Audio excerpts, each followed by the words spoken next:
Contouring time. So in your bag of goodies that I got you, you have a contouring stick. It's a little cream stick. It's got two ends. One's light, one's dark. I'm using powder because this is my own makeup and I don't have a contouring stick like that, but I'm going to show you where it all goes. You don't need a brush for this because you have that stick. You can just draw it right on.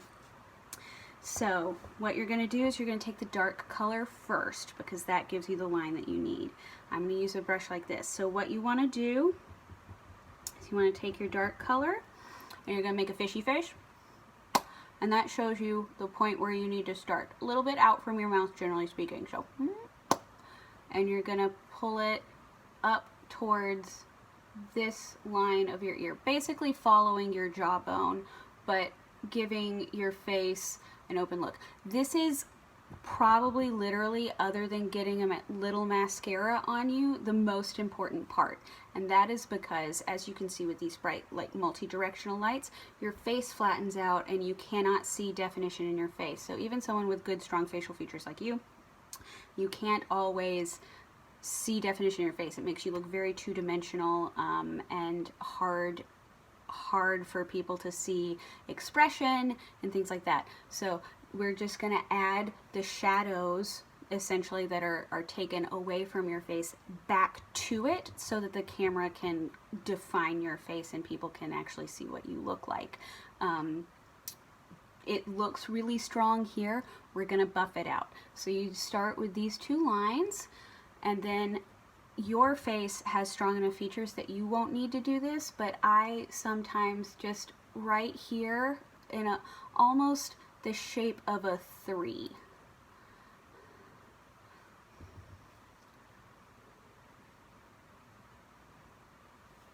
The other thing that's really important for you is you want to do right under your jawline.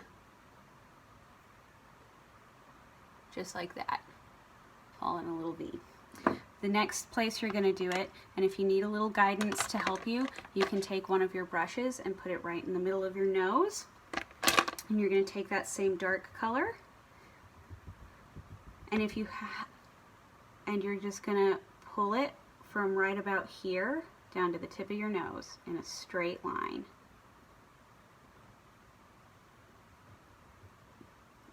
And do the same thing on the other side. Then a little right here, right underneath, and a little right in that crease where your nose meets your face. Again, it doesn't have to be a lot, and we're going to buff it out. The next place you're going to do it is right underneath your bottom lip. That's it. Okay, flip that stick around and go to the light color. Right down the middle of your nose. Right here on your forehead. Right above each eyebrow. Just follow the arch of each brow. The tops of your cheekbones. It's kind of hard to see in this. I'm using a shade that really does not show up in this lighting, but right across the top of your cheekbones, right here from your nose to your Cupid's bow, right down the middle of your chin, along the top edge of your bottom jawline. So you're making a sandwich with that dark stuff we put on earlier. Straight line.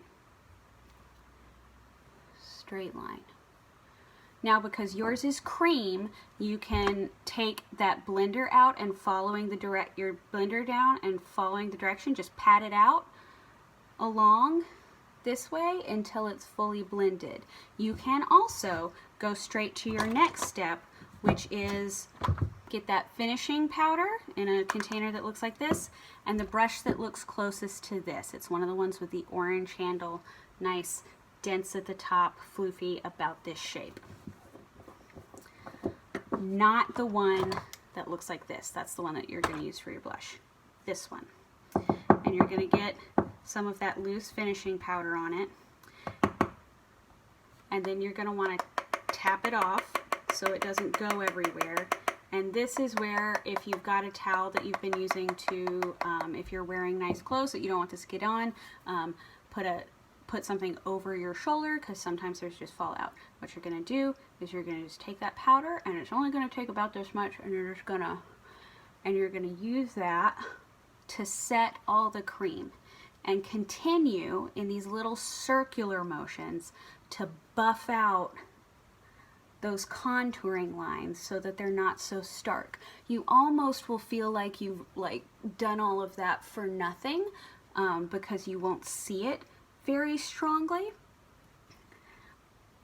But those contouring lines are still there. They're just very subtle, and it's going to be just enough for the camera to pick up on to give your face definition.